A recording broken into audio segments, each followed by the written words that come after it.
welcome back to another podcast on MMA Unhinged, and we've got a fantastic one today. We're talking about UFC 294, we're talking about UFC Vegas 81 that just happened on the weekend, and we've got two people on the show. As always, I've got Oscar Silva, my co-host, and we've got Luke Kelly returning, making his second appearance on the podcast, here to talk about UFC 294.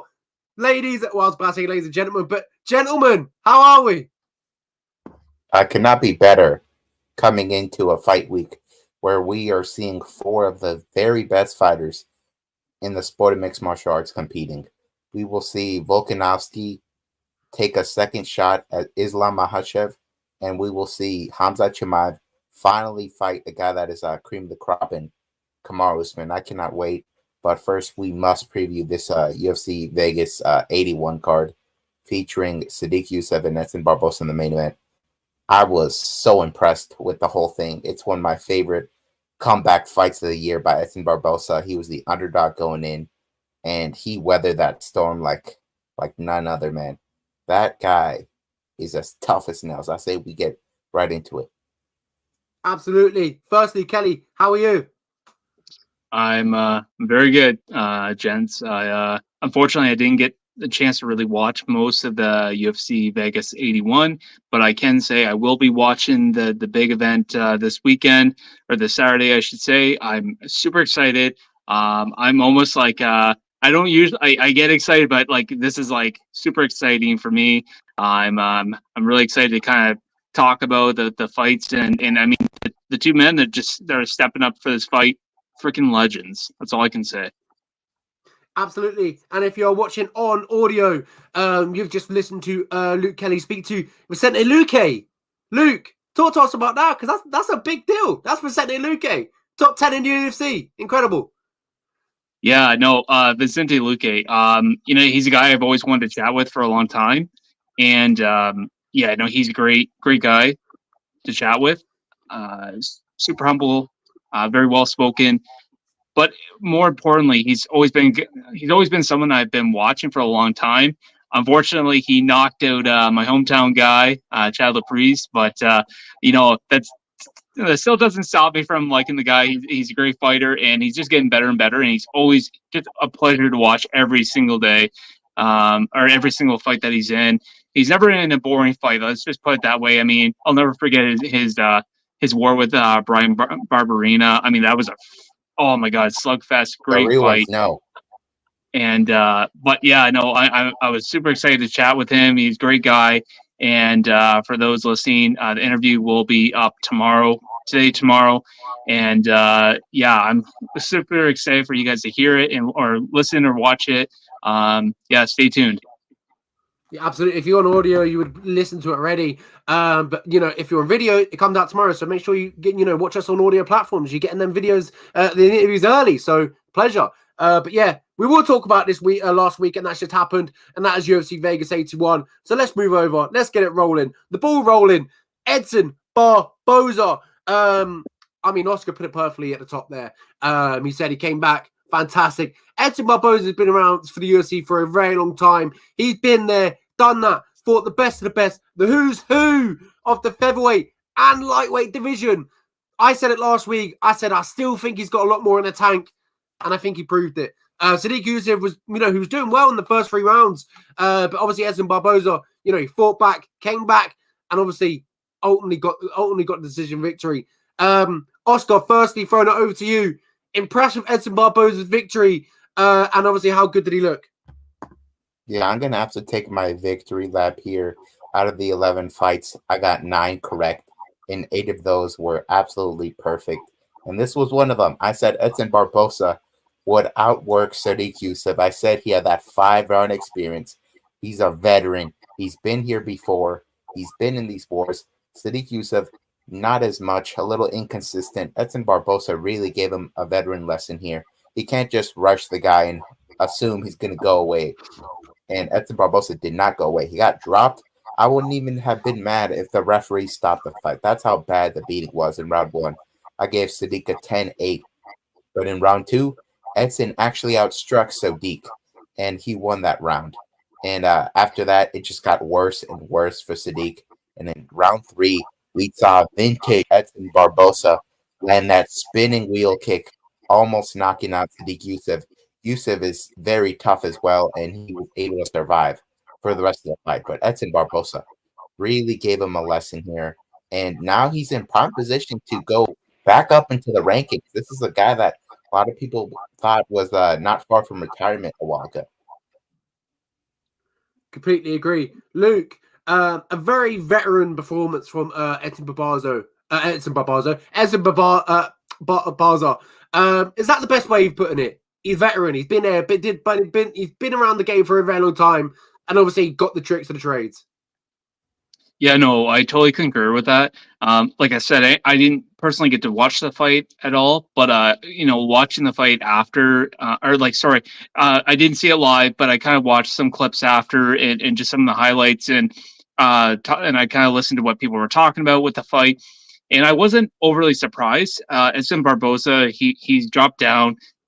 First off, I just want to say his physique is unreal, incredible shape.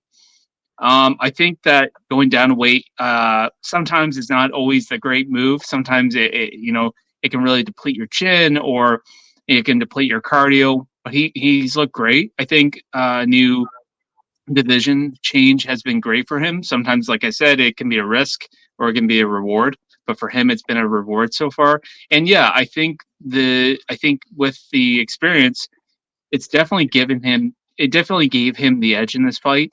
And as much as the other guy, he's looking good too. Sometimes it's just the experience is just what comes in, and I never doubt anybody in their career. I know a lot of people talk a lot about Tony Ferguson and him not looking good, and maybe he's not the same. But Edson Barboza, I think he's just had a lot of tough matchups, and I think dropping down in weight, I think has given him a really good advantage. But he's also taken a lot of good matchups, so I think he's looked really, really good, and I think he's pushed himself back into that conversation of getting those top 5 opponents and getting close to the title. And I have no doubt that he'd be a tough opponent for the champ. Yeah, completely agree. Absolutely fantastic main event from Edson Barboza. Co-main event, not so. Viviane Araújo getting the job done against Jennifer Maia, who has now parted ways with the UFC. Thoughts on that, guys? Yeah, this was not the most entertaining fight out there. In fact, in round 2, there was like 2 significant strikes total landed. Viviane Araújo had the better grappling in this fight. It was close on the feet, but on the ground, it really seemed that Araújo was much stronger. And that's why I picked her as an underdog. She's really physical in there.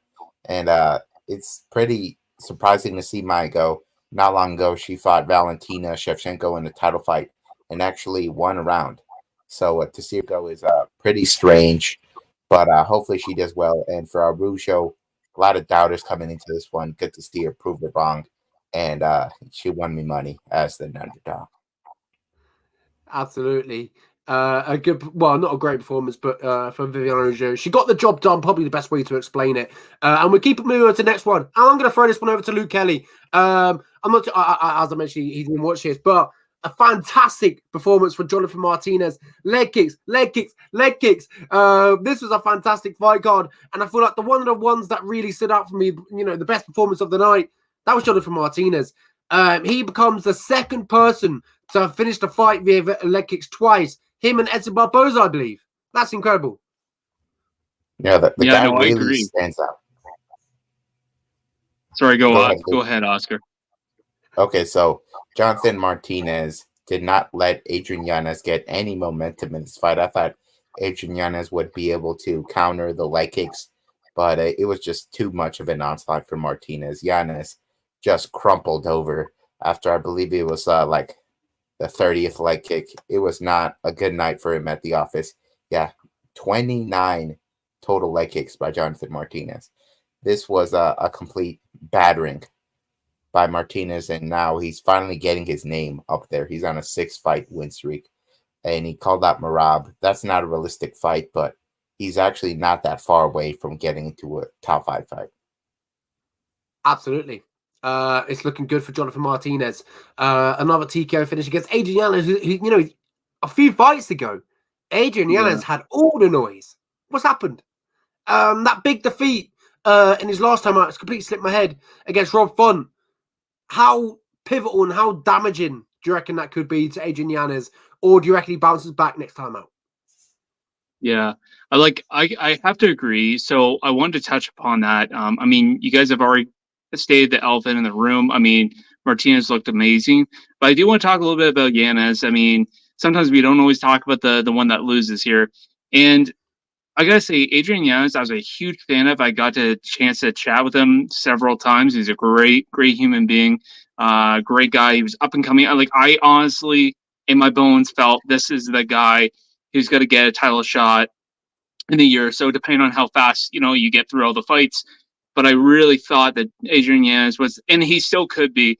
But at the moment, before his loss to Rob Font, I really thought this was the guy that was gonna get the title, and he very well still could. But with a tough loss against Rob Font, I think he just got clipped, and that's the way MMA goes. Anybody can win a fight. Anybody has a chance.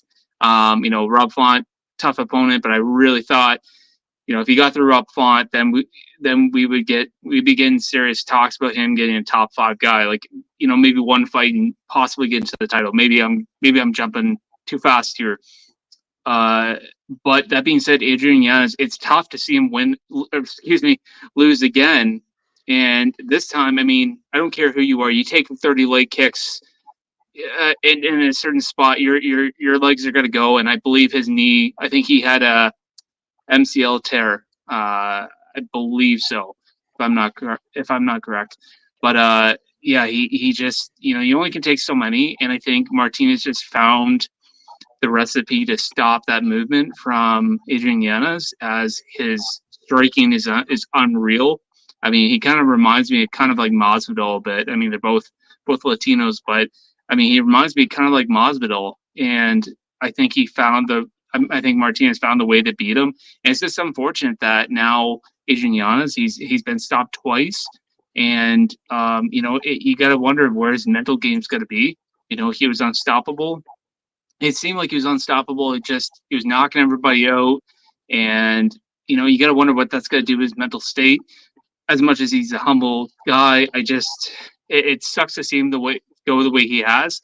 But you know what? If you're a great fighter, great fighters find a way to come back and win. So we'll definitely see. But Lenny, I'll get back to you here, and we'll move on. Absolutely. Next one, Michel Pereira knocking out Andre Petrowski in just over a minute, 1 minute and 6 seconds. A phenomenal performance. We know how good he is at striking. He's very elusive, very unorthodox, very accurate. He put his strikes together and got the job done. Michel Pereira is on a fantastic run of form. Maybe he deserves a top 10 now. I think that's what it is. He's knocking these guys out and looking impressively. Oscar, how impressed are you with Michel Pereira, and what do you think is next with him on the horizon? Michel Pereira looked really good moving up a weight class against Andre Petrowski, who has a really nice win streak going in this division. And he made quick work of him. He was able to drop him easily and put him away. We never got to see Andre even attempt a takedown. That's how quick Michel is. And I don't know why he was ever a welterweight, because frankly, the weight cut probably was affecting his cardio. Maybe he wasn't hitting as hard.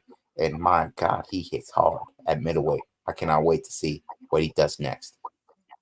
Yeah, I completely agree. He looked like a light heavyweight at middleweight. That's how big he is. It's ridiculous. Mm-hmm. Moving over to the next one, Christian Rodriguez, the prospect killer. Is that what we're going to call him now? The unofficial name of Christian Rodriguez, now beating Cameron Simon after beating Raul Rosas Jr. 2 back-to-back victories against undefeated prospects. My computer's a little bit messing up here, but my apologies. Yeah, but 2 back-to-back victories versus 2 undefeated prospects. Still not so now. But yeah, talk to me about Christian Rodriguez. Back-to-back victories against 2 undefeated prospects. What's next for Christian Rodriguez? I think he's proved himself, but the only problem is that weight matter. He's got to fix it. Yeah, this was no small weight miss either by Christian Rodriguez. I believe he weighed in at 140. And it really showed in the fight, I think. I think that little extra weight that he had on him maybe gave him more power in those grappling sequences. and allowed him to get his hand raised there. So I won't hype him up too much after this one, but he's clearly a very skilled fighter, and he will humble any young buck that thinks they can beat this guy. Absolutely agree. We'll keep it swiftly moving on. We've got first six fight of the year, and we'll just quickly go over them as my computer still continues to mess up. But there was a few quick fights to talk about, and that is obviously Darren Elkins throwing it back. What a veteran move. He looked incredible. Age is just a number. Is that what they say, Luke Kelly? Yeah, you know what? This is actually a fight that I did get to watch live, and I knew right away, Darren Elkins, yes, he's 39 years old. I'm not going to call anybody old, but typically when guys get to that age, normally that's a sign that you need to retire, especially it comes with losing the fights, and just the guys are not getting any younger. You're not getting any younger, and the guys that are coming in are getting younger and younger. But I really saw this fight as this is going to be Darren Elkins is going to bring in that experience, and he's going to be very patient. And he's been in a lot of wars. He knows how to dig deep. And I knew right away with the experience, it was gonna seek him through this fight. And I had no doubt that he would win. And it was great. It was great to see him get that finish. It was great to see him get that win back. I think that really brings a lot back for himself. And yeah, I mean, we'll definitely see what's going to happen, what he decides to do, if he's going to continue fighting, or if I don't want to say, hang him up yet, but, he's got the win back. Does he retire with the win under him, or does he continue to keep going? He's got a win now. He's going to try to get a couple more. Who knows? We'll see where his head's at. But, I was really happy to see him get the win. And Oscar, what you got? Darren Elkins really proved me wrong here. I thought TJ Brown was going to have an easy night at the office, destroying him with his striking. But Darren Elkins proves to be tenacious, and I don't think he's going to be retiring anytime soon. That's just the attitude the guy has. You're going to have to stretch him out of there if you want him to retire. Completely agree. We'll move it over. We'll keep these ones short and simple. Tanara Lisbar beat Oliveira. Terrence McKenny getting another quick finish. This dude is ridiculous. Melissa Dixon been on the show, been on MMA Unhinged. She gets a win on her debut, and I believe, I'm correct in saying, the first English woman to win on her debut. So that's a history for Melissa Dixon. So really good over here for obviously for the English fans. Chris Gutierrez beats Alicia. Alatang Haley, sorry, I was about to say Rishi Yang. Alatang Haley, Emily Dakota got the win as well. What are your thoughts on the first five? Obviously, Terrence McKenny probably stole the show. Yeah. Let's just go right to that. McKenny fought a guy coming in on short notice, and I didn't hesitate to pick McKenny by knockout. I thought he would get it done within the first minute, and he did. This is what he does to guys that are not UFC caliber, or guys that are just not ready for the speed that he brings. Absolutely agree. We'll waste no time, and we will talk about obviously UFC 294 that's happening this weekend. But that was obviously UFC Vegas 81 that happened last week. Edson Barboza, fantastic, topping it off with a fantastic win in the main event against Sadiq Youssef, a tough young Sadiq Youssef. Edson Barboza edges it across it and gets the job done. A veteran performance, if you will, from Edson Barboza, and he moves up to gain another fantastic victory. But we are here to talk about one event, and that is UFC 294 that is happening this weekend. And let's not waste your time. Let's get it on the screen. Let's talk about the main event, a rematch of the history books. Obviously, Makhachev versus Volkanovski for the lightweight strap. Man, oh man. There is no way to hype up this fight, because if you're not excited for this fight, what's the point of being an MMA fan? What's the point of watching it this weekend? You don't have to be. You don't have to watch any promo. You don't have to watch anything. You should be automatically excited to see this fight, and it's for a championship belt. All the stake is up for grabs. On short notice, Alexander Volkanovski steps up. I think that just adds to the storyline, adds to it all. And I think we're in store for a fantastic fight this weekend, like it was for the first fight. Fantastic fight, a close decision. Could have went either way. Volkanovski gave a fantastic test to Islam Makhachev. This time around, though, on 12 days' notice, Oscar, will Volkanovski make the necessary adjustments to beat Islam Makhachev, or do you feel we're looking at the same result here? I believe we are looking at the same result. Islam Makhachev has the wrestling advantage here. We saw Alexander Volkanovski defend multiple takedowns in the first fight. A lot of it took place on the feet, and Islam Makhachev held his own on the feet. In fact, he outstruck Alexander Volkanovski in that first fight. And I believe that the short notice aspect will not benefit Volkanovski overall. He says he's going to try to get this early finish, but when he overextends himself, we're going to see Makhachev take advantage, catch him off balance, get some takedowns, maybe take his back. I'm confident Islam will not get a submission here. Volkanovski already has proved that he is basically impossible to submit. He is training with Craig Jones, who is as good as you get when it comes to grappling. So he has his defense just impenetrable at this point. So I think Makhachev will have many great spots in this fight, but he will not finish Volkanovski. Volkanovski, on the other hand, is just unrelenting, and I think he still will fight Ilia Topuria in January over in the Scotiabank Arena. Yeah, I completely agree. I feel like we've got to favour Islam Makhachev, and I do see him getting it done. But nonetheless, I would love to see Alexander Volkanovski just to go out there and just beat him. I think that storyline would be fantastic. It would be incredible. Luke, what is your thoughts on this fight? Who do you think gets it done? Yeah, you got to think more realistically here. I think they don't call him the Great for nothing. At featherweight, he is just unreal. I mean, I think after his third, or was it third fight with Holloway, he just looked like another beast out there. And there's nothing, I don't know how to describe how good of a featherweight. He might be the best featherweight of all time. I think he might be. The first fight, yeah, you know, Oscar said, you guys both said it the best. And I think with this fight, it's going to be, I think you got to think realistically. I think Islam Makhachev does have more of the advantage. Mentioning before, of course, he was training for another different style. But that being said, I think Makhachev is so good that, you know, I think it's not going to be they both fought each other before, so it's going to be interesting. I do want Volkanovski to win, though. I think it is a winnable fight. It's just, but is it winnable on 11 days notice or 11, 12 days notice? That's the question. And one thing that really I was a little concerned about, he talked about, as Oscar said, that he said, I'm gonna try to beat him nice and quick. So that's already telling us. And then the fact that he said, I'm gonna, you know, I think my cardio is pretty good. That already tells you that I'm not prepared for 5 rounds. I'm not prepared for that kind of pace for 5 rounds, but I probably can. So I don't think that this is, if it does get into later rounds, he might have a little bit of trouble. But like I said, it's Alexander Volkanovski. They call him the Great for, they don't call him the Great for no reason. So I think realistically, Islam Makhachev, but I'd love to see Alexander Volkanovski win on 11 days notice. That would be amazing. Yeah, that would make for a spectacular story.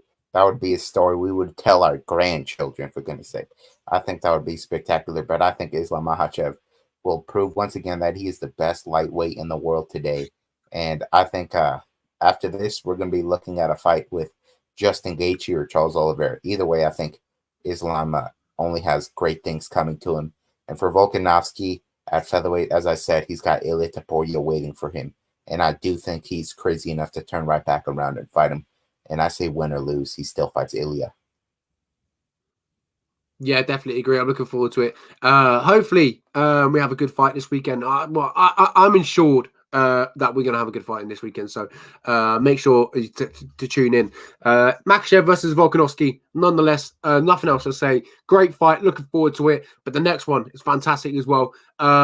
Kamaru Usman stepping in at short notice as well. 12-day notice or whatever it was when all the news came out. And he's fighting Hamza Chimaev. Ridiculous fight. Former welterweight champion Kamaru Usman on a 2-fight loss streak. Once upon a time, he was, you know, he was the welterweight king. defeating everyone, knocking everyone out, doing his thing. Now he's fighting Khamzat Chimaev, a prospect who was Usman back then. You know, Chimaev is now knocking everyone out, ragdolling everyone, beating the who's who. But he hasn't got his shot yet, and you got to feel like this is surely got to be the hardest test of his career. It definitely is the hardest test of his career. Yeah, I stand by that. He's fought Gilbert Burns. He went to war with Gilbert Burns. Then after that, obviously, he fought Kevin Holland and blah, blah, blah. But now he takes on Kamaru Usman, a former champion. He takes on a big test for the young prospect, Khamzat Chimaev. But Oscar, does he pass it? And does he pass it with flying colours?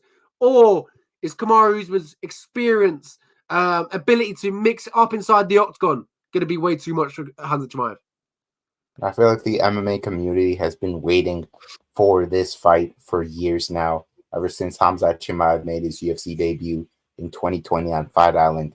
He was ragdolling guys, wasn't getting hit at all. And then he has this war with Gilbert Burns, where he does get dropped, he gets challenged, he loses a round. But even then, he proved to us that he has an amazing chin, and he will not give up whatsoever. I like the fact that this is a 5-round fight. I mean, a 3-round fight, because Kamaru Usman probably has a cardio advantage here, and he cannot use it. So Khamzat Chimaev can really avoid a situation where he would be tired out. So he's comfortable hunting for the finish, and he has finished all of his wins except the Gilbert Burns fight. In this last fight, he ragdolled Kevin Holland, got him in a Darce choke very easily. I don't think he can do that easily to Kamaru Usman, but I do think he has the wrestling advantage here. And I actually expect him to take down Kamaru Usman at least one time in this fight.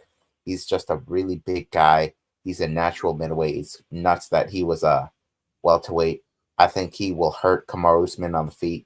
He's got the speed advantage in this one, I believe.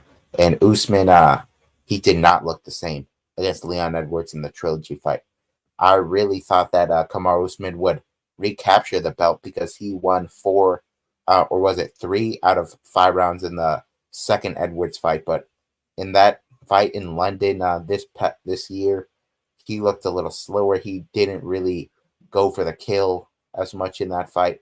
There was something off. Even he admitted that he had some PTSD from getting knocked out by Leon. And I think it's going to creep up back on him because I think Khamzat Chimaev has so much more power. And he's going to put him away in round 2. I say Chimaev, second round TKO. Absolutely. Throwing it over to you, Luke. A fantastic fight in the main event, a co-main event story by 2 top-ranked welterweight people fighting at middleweight. How does it go down? Okay. I'm going to disagree with Oscar here. Looking at this matchup, I'm never going to count with Khamzat Chimaev. I think he's a great fighter. I think he's shown a lot of good stuff. He does have a lot of power.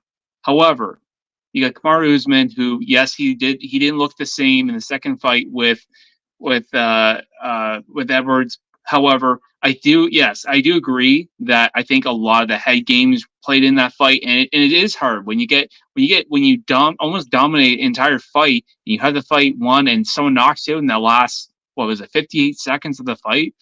That does do a lot to your mental game. So I think having the time off since the Edwards fight, I do think that has done a lot for him physically and mentally for sure. And he is going to his matchup where it is a good reward and it is a risk, but you know what? He's going up to middleweight, fighting a monster like Khamzat. I mean, he's fighting on 11 days' notice.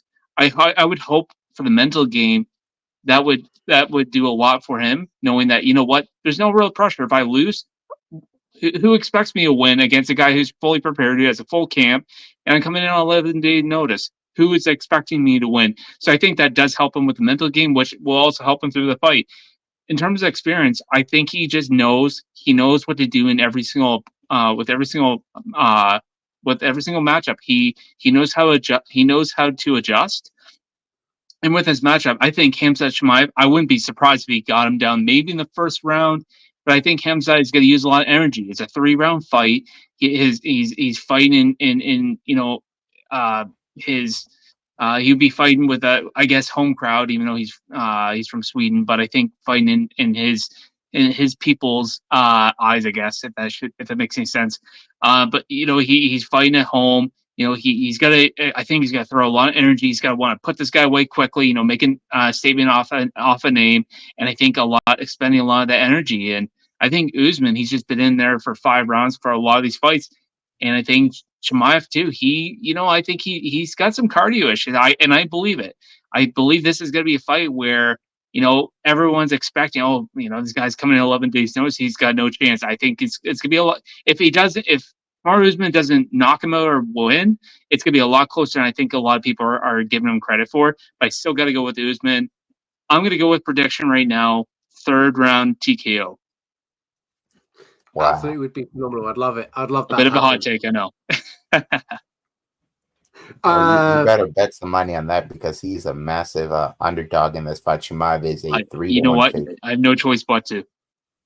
All right, sounds good.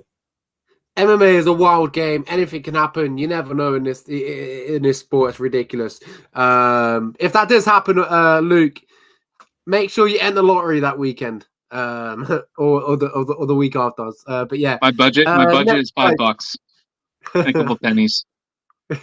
Next fight, Magomed Ankalaev versus Johnny Walker. A battle between a former title challenger, Magomed Ankalaev, who fought for obviously the vacant light heavyweight championship and went to a draw with Jan Blachowicz in his last fight. Since then, obviously he hasn't fought, and now he takes on Johnny Walker. And it's been quite a while since we last saw him, almost just under a year. So it's good to see him back inside the cage. Johnny Walker's put a little bit of a run on as of late, but this one I'm going to keep it. I'm going to keep it simple. I think Magomed Ankalaev ragdolls him. I think that's the best way to put it. I think Magomed Ankalaev can potentially even knock him out, but I think he takes him down to the ground and submits him. I don't. There's not a lot of confidence in Johnny Walker. I look at his last run. I'm thinking, all right, fair enough. Ian Cutelaba, Paul Craig, Anthony Smith. But then you come up against Magomed Ankalaev, and I'm thinking, nah. I think Magomed Ankalaev handles him, beats him. Oscar, what are your thoughts? Yeah, I'm gonna have to agree with you in an aspect. I don't think Ankalaev has a good submission game, so I don't think he can submit Walker. But on the feet, I believe that Ankalaev is much more technical, and he's not going to take the unnecessary risks that Johnny Walker is known to take. You saw him hitting pads on embedded. The guy was throwing flying knees. I don't think any of those flying knees will land. I think we see Magomed Ankalaev being nice and patient, wait for Walker to overextend himself and clip him, possibly knock him out. And also, if he wants to, he can probably hold Walker up against the fence. I think this will be a dominant performance by Magomed Ankalaev. We could see a scare here like we did in the Thiago Santos fight where he got clipped behind the ear and got dropped. But I think Ankalaev, his last fight was a fight that I honestly thought he won against Jan Blachowicz. The guy looked really good out there, dominated, especially round 5 looked awesome. I think this guy is the uncrowned champion, and he's going to prove it once again against Johnny Walker. It's just the fact that the guy is not great at talking trash, doesn't know English, so he's kind of overlooked. Also, he has some boring performances here and there, but I believe those boring performances are a testament to his dominance. So I think this guy will have his way, Johnny Walker. I'm actually saying we're going to see, I say third round TKO for Ankalaev. Completely agree. Fantastic fight. I'm looking forward to it between two top 10, top 5 light heavyweights of the world. Moving over, I'm going to throw this one over to Luke Kelly. A hard one. Ikram Alexzarov versus Wally Alves. A hard one to pronounce, may I add. So some of these names are getting ridiculous. But yeah, Luke, who have you got in this one? Obviously, Ikram was meant to fight Paulo Costa, was meant to fight Nasruddin Amov. Now he takes on Wally Alves, who still showed a little bit in his last few fights. But this one, obviously, stepping in short notice a little bit as well, obviously got pushed back. Who do you reckon gets this one? The 14-1 Russian or the 14-6 Brazilian? Hold up. Gotta go with the Russian. Who do you got in Walker versus Ankalaev? Oh, I've got Ankalaev. Oh, no, I asked Luke. Sorry, yeah, I got the Russian. All right, sounds good. Beautiful. Moving it over. Ikram, Wally Alves. Luke, who you got? Sorry, were we talking about the Johnny Walker fight or the Megamed Johnny Walker fight? Sorry, I'm so. They all got the same beard and the same haircut. I see why you got them mixed up. But You know talking what? I think you Alistair had me Alves screwed. right But now. if you want my quick prediction, I'm not going to talk much about it. Between Megamed and Johnny Walker, we're all going to hell for picking Megamed. But yes, I'm going with Megamed. Johnny Walker, just no. I think Megamed's got it. So Completely agree. Now to the next one. Ikram, Alex Roth versus Rally Alves. Again, Luke, who you got on this one? same guy. I still have somebody with the last name that ends with a V. So yes, I'm going with the Russian on this one as well.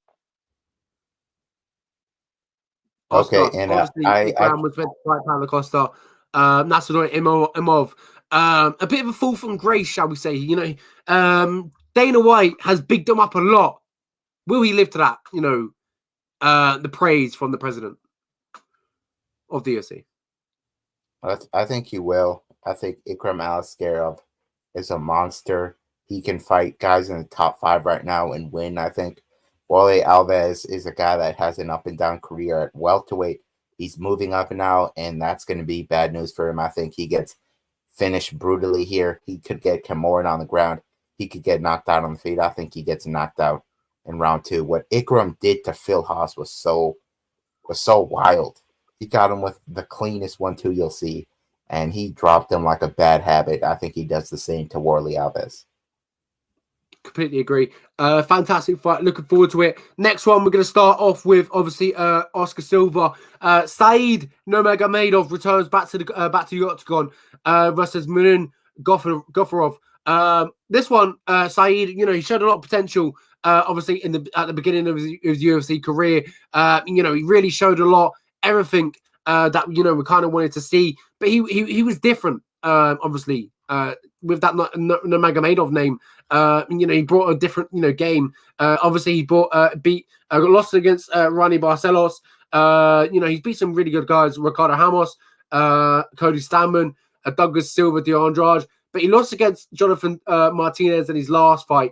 And now he takes on Muin Gofurov, who is making his second appearance in the UFC, umbrella, should we say. He's got 5 losses. He's lost to John Castaneda. This one, on paper, to me, I think Said Nurmagomedov should get the victory. I think he's shown more. Obviously, he's shown more in his UFC career. He's had more fights. But if you look at Muin, he's lost outside the UFC as well. 4 losses outside the UFC. Said only been beaten 3 times. Twice inside the UFC. So, and he's had a lot of wins inside the UFC. He's got a decent record. He's beat some really good guys. Is Said the favorite? And if he is, how does he win? Said is 100% the favorite in this fight. Muin Gofurov has never impressed me in the octagon. He fought on a contender series against Chad and Helliger, and Helliger is not on that high level, and Helliger stuffed the takedowns and outstruck him on the feet. Gofurov's cardio is not all that great, and he's the guy that's known to panic wrestle. And against Said Nurmagomedov, that's bad news. The guy has a crazy choke game. That's how he got Cody Stamen.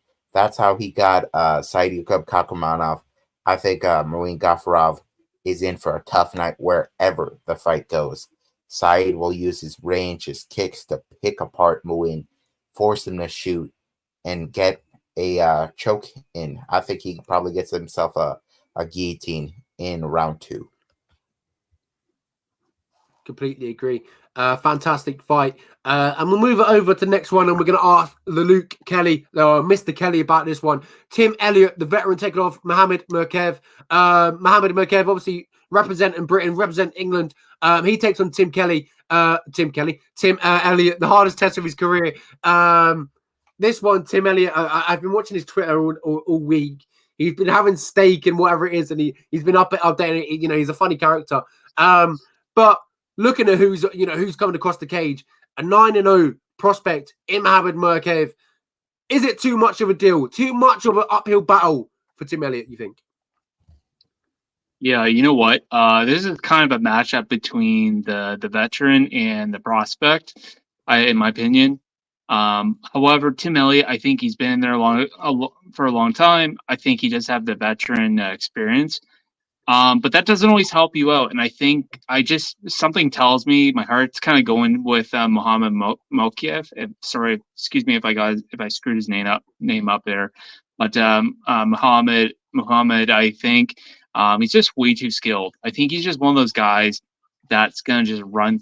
Is just gonna run through Tim Elliott, unfortunately. And Tim Elliott, I've always kind of liked him. He's a good fighter. I just think that Muhammad's going to be. I think he's too skilled. I think he's got it, and he's going to be fighting in Abu Dhabi here. I mean, I think he's got the. I think he's got the home crowd advantage, and I wouldn't be surprised if he makes quick work of Tim Elliott. But I also wouldn't be too surprised if Tim Elliott does bring him into deep waters. I mean, he is a veteran after all, and I know that doesn't always tell a story, but it really does help you in a fight. But I think Muhammad's just so skilled. I think he'll be able to adjust to whatever Tim Elliott gives him. So I am going to go with Mokia.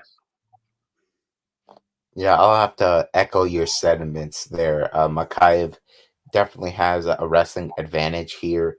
He also has incredible tenacity. He showed it against his last opponent, Jeff Alfilio.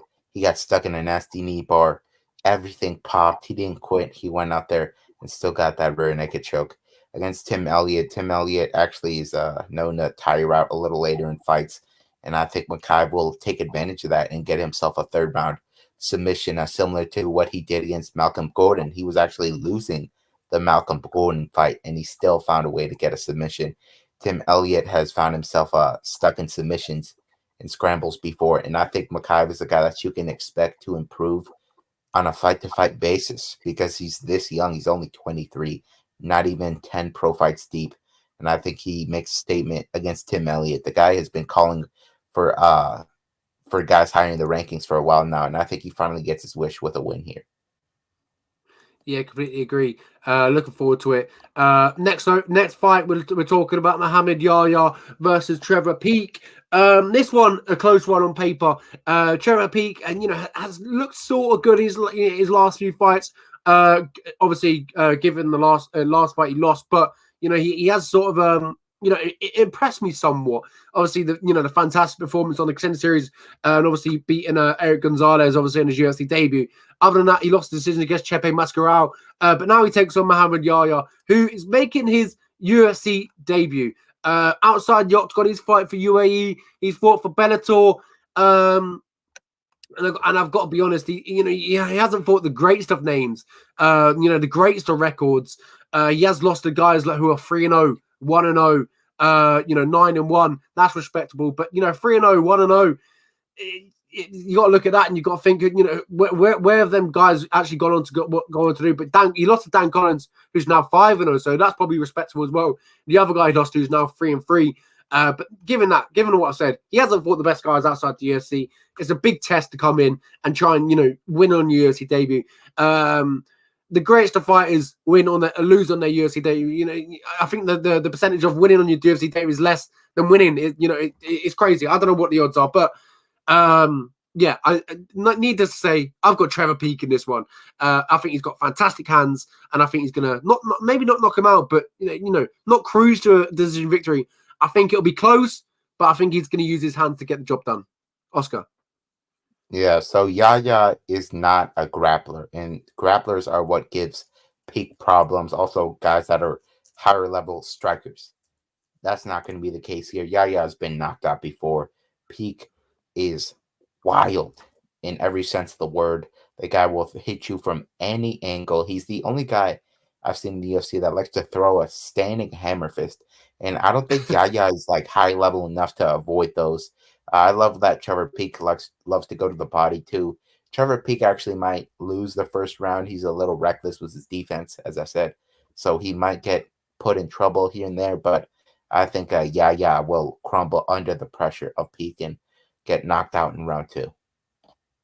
Absolutely agree. Luke, obviously a fantastic one. Trevor Peek, as Oscar said, a wild man. Do you have Trevor Peek as well? Yeah, I do. And on another note, I don't know how many Muhammads you can get on one card, but Hmm. but you know, all joking aside, I got to go with Peak. Absolutely. Move over to the next one, which is a fantastic one. We've got Javid Basharat versus Victor Henry. Javid, you know, as you can see there, he's obviously repping Afghanistan. But you know, he has that English accent. He has that London accent. So it's good. It's good to see, you know, obviously see him on the big stage over there in Abu Dhabi. Absolutely fantastic. Looking forward to it. Javid Basharat is a fantastic prospect in the bantamweight division. They both are. Fahid and Javid. They're both fantastic prospects. Javid is 14-0. He takes on Victor Henry, who I think is no slouch. I think he's really, really good. Underrated. He's got some really, really good boxing. He mixes it up really well. Javid Basharat, I'm going to predict, is going to have a hard test. I think that's undoubtedly, everyone knows he's going to have a hard test this weekend. But Oscar, does Javid have all the tools, have all the makers to get it done against Victor Henry, who is probably the hardest test of his career, who's a veteran, 23 wins and 6 losses? Does he get the job done? I think he does. Javid is a big favorite in this fight. I don't think he should be, simply because Victor Henry has insane volume. The guy landed over 100 significant strikes in 2 of his 3 UFC fights. The only fight that he lost was the Rafael Sunsao fight. Sunsao, one of the greatest bantamweights of all time. And he was able to counter Victor Henry's volume. I think Javid might be able to do the same. And when it comes to wrestling, he definitely has that grappling advantage. So much so that Jake Shields took Javid and his brother Farid Bashrat under his wing, always elevating their grappling. I think Victor Henry kind of has peaked as a fighter. He's got that signed to the UFC a little later in his career, so I think Javid will show more improvements this time around, counter the pressure from Victor, and get some takedowns and win a decision. Absolutely agree. Moving over to 185 pounds, Cedric Dumas versus Abu Azatar. 185 pounds going down in the octagon.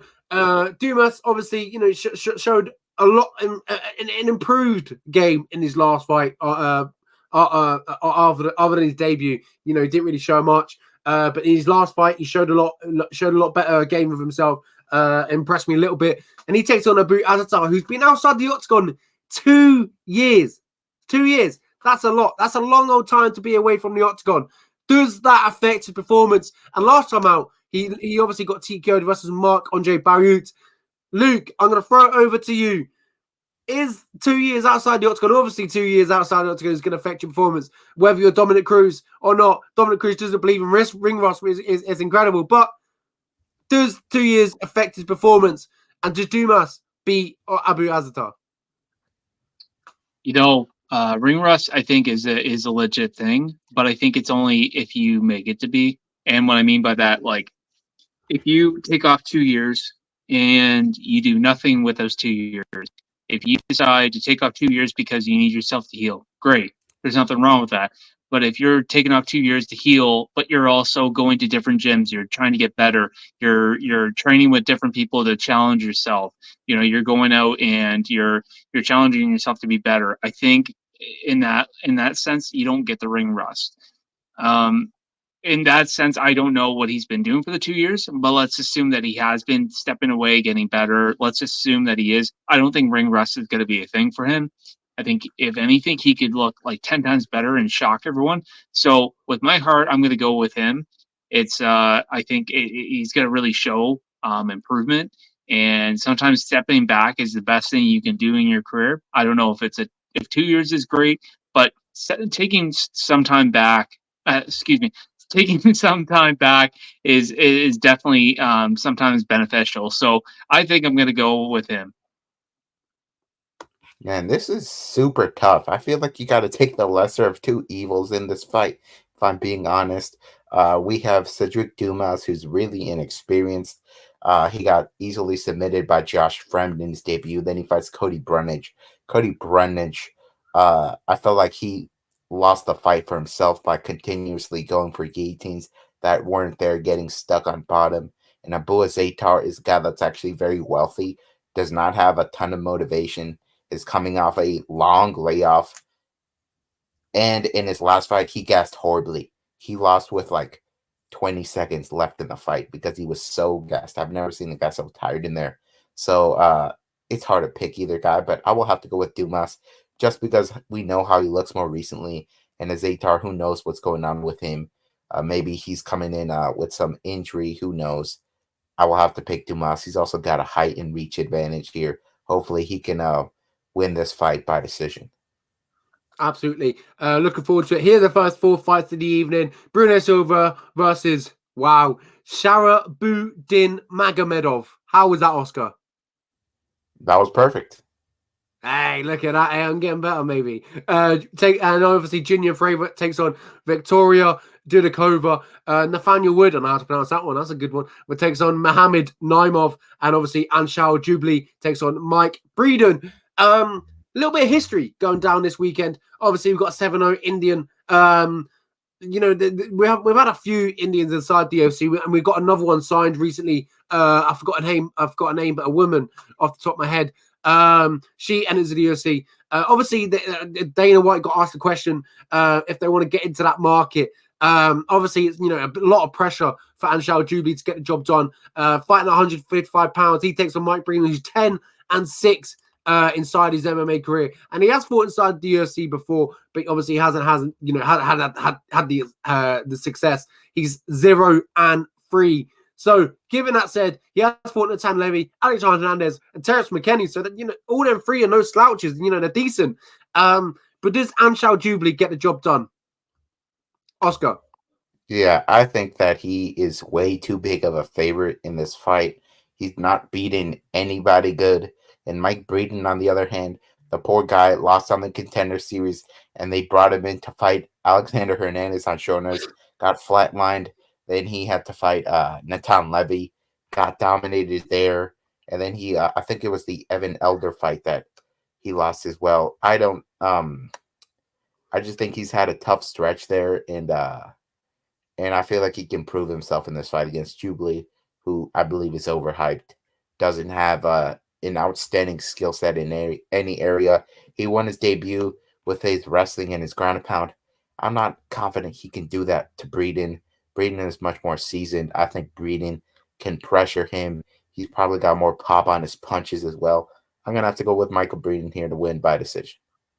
Yeah, obviously he is, according to Tapology, a plus 310 underdog. So a lot of people believe in Anshul Jubli, who's a minus 400 favorite, according to Tapology anyway, and Tapology users.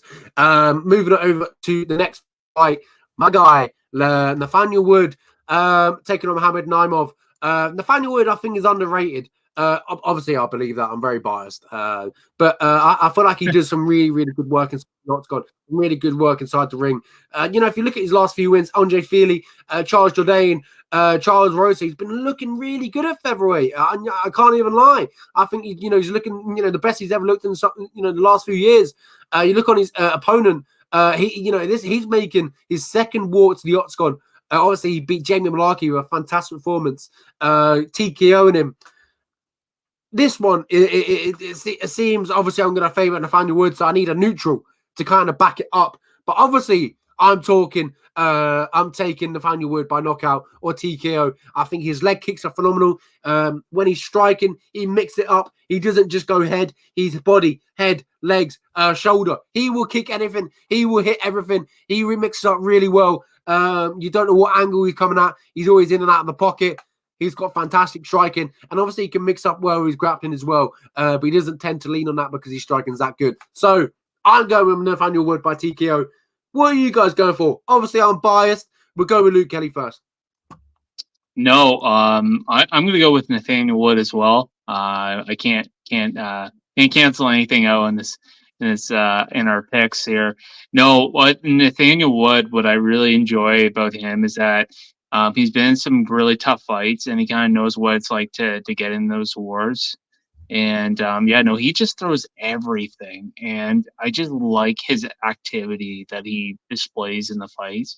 Unfortunately, I don't know his opponent very well, so as much as I don't want to sound biased, but I will go with Nathaniel Wood. I got to go with my English brother, and we're gonna definitely see a display from Nathaniel Wood for sure. Yeah, I think this one is tougher than some people think it is for Nathaniel Wood. Muhammad Naimov fought on a contender series against Colin Anglin, and he lost. Anglin is actually now retired, so that's not impressive at all. But in his debut in the UFC, he fights Jamie Malarkey on short notice. Malarkey is a real staple of the lightweight division, and he knocked him out. That was after he got taken down 3 times, was losing on the scorecards, but it just took one. And we're talking about Wood, who used to fight at bantamweight, and he got knocked out by John Dodson. In the Philly fight, he got dropped twice. Uh, this is a fight that Naima can definitely win by knockout, but at the end of the day, I will have to side with Wood. He has a much better wrestling game. He's got the speed advantage here. It's all about him avoiding the big shots from Naimov. I'm going to have to take Wood to win this one by decision. Yeah, completely agree. I'm going to keep it moving over to the next one. We got the women's strawweight division. Junior Free versus Victoria Dudikova. Dudikova, 7-0. Made a UFC debut last time out and was impressive. Looked really good. She got the, as I say, looked really good. It was via injury, dislocated elbow. And obviously, she won a contender series versus Maria Silva, 8-0. She takes on Junior Frey, who I've got to be honest, I don't think she's UFC caliber. 3 losses in a row. 11-9 in her pro MMA career. It's not looking great. She's 7-2 inside Invicta, but it's a whole different ball game when you get into the UFC. Her last 3 losses have come via Vanessa Demonopoulos, Poliana Viana, and Elise Reed. This one, to be honest, I'm going with Victoria Dudikova. She's 7-0. She's a huge favorite according to Tapology users. She's looked good outside the UFC. She hasn't lost. Whereas Junior Frey, she's older as well, 38 years old. The only, the only thing that Dudikova needs to look out for is that Muay Thai of Junior Frey. If she stays away of it, she wins the fight. Yeah, I will have to side with you there. I do think that Dudikova is a better fighter than Jin Frey. Jin Frey is actually a little older, former Invicta champion.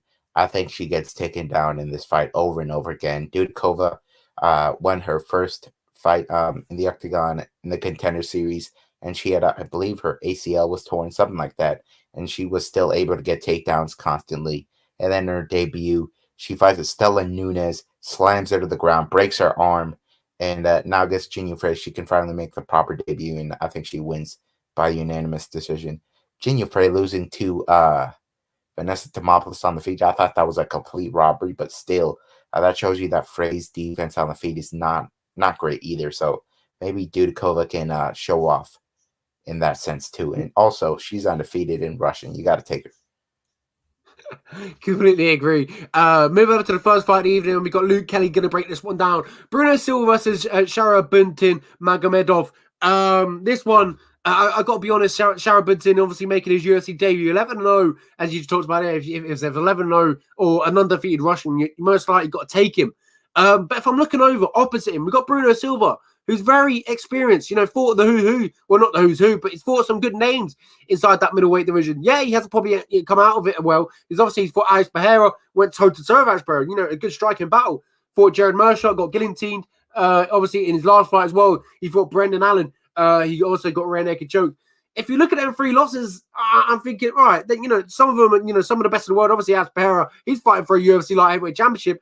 Brendan Allen, he's on a fantastic run. And obviously, Gerald Mershaw, he's a veteran, so he can catch anyone on any given day. But he has beat, the likes of Brad Tavares, Jordan Wright, Andrew Sanchez. So in my eyes, I'm thinking maybe Bruno Silva can upset the party, on the debut. I don't really see that being too far-fetched. Luke, who have you got? Have you got the undefeated 11-0 Russian, or is it Bruno Silva, the veteran? Everyone likes to always hype the undefeated prospect, but disrespect that they throw Bruno Silva on as the first fight of the card.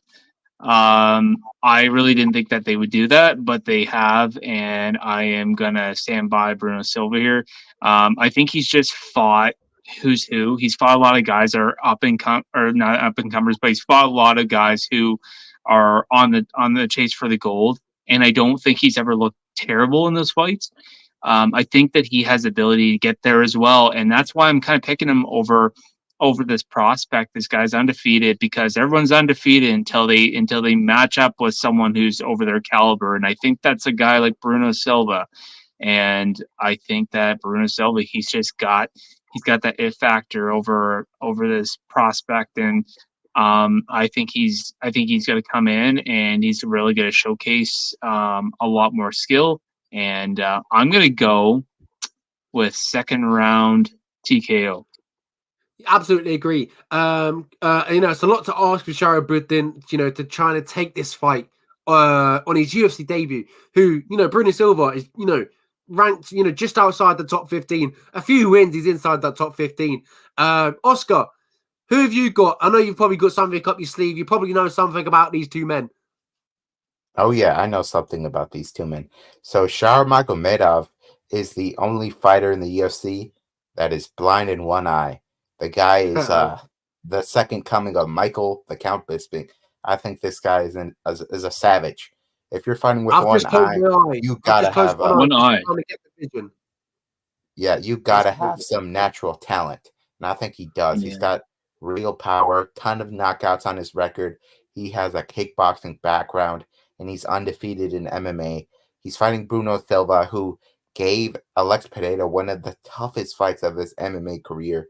But after that fight, he gets pieced up by Gerald Meerschaert, and then he fights, Brendan Allen, gets dropped and choked out. I'm not sold on Bruno Silva's chin, and that's why I'm not taking him here. I think Shara Magomedov is the guy that the UFC wants to get behind.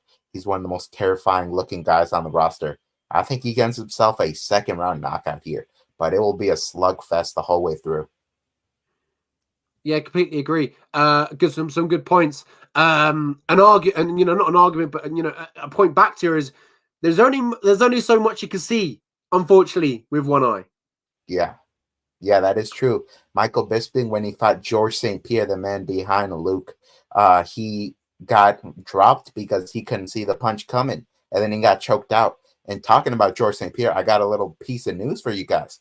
George St. Pierre was set to grapple Nick Diaz in December, but there was an injury on both sides, but they will do that later on in grappling. I like it. On UFC podcasts. That would have been good. Obviously, sort of a rematch, but yeah, that would have been good. But yeah, back to Bruno Silva, Sharabutin. You are going with obviously Sharabutin and his son. Yeah, Shara is a guy you got to get behind. I think this guy's story will connect with a lot of people, and if he gets himself into a situation where he's fighting the elite fighters, you never know what could happen. As we talked about, Michael Bisping, he won the belt with one eye. Sean Strickland is the champion, and I feel like he's a guy that's very vulnerable, so you never know. Absolutely. Looking forward to it. Well, that's USA 294 in a nutshell. It's just ticked over 1 hour. I feel like we've been talking in your ear for way too long. So we will keep the goodbye short and sweet. Any last sending off words that you have for them, guys? Yeah, just enjoy the fights. This is going to be one to remember, especially if we see an upset in the main or co-main event. Absolutely. And I just want to say, I don't think this is going to be a great card. People that fight fans, you don't want to miss this card. I'm not just saying this just to make it sound good. No, honestly, if you are a fight fan, this has got to be it's gonna be a great card, at least the main event anyway. And I'm super excited. I know we all are super excited. And again, for those that don't know, next week we have a lot of interviews lined up, especially with the BTC 22. A lot of great prospects, Canadian prospects are lined up for next week. So please stay tuned. That's all I got to say. I'll leave it to you, Lenny. Absolutely, we've got some good names coming next week. Credit to Luke Kelly putting in the work, obviously getting on Vicente Luque, phenomenal.